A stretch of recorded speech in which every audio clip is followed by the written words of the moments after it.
I mean, you need that machinery and equipment in order to operate.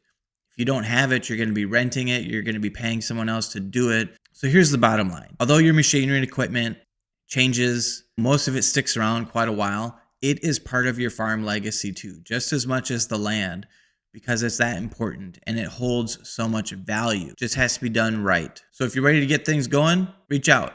Check out farmlawyer.com. Subscribe to my channel on YouTube. And I also have a Facebook page. Let's make sure your farm and everything you've built is protected for the next generation.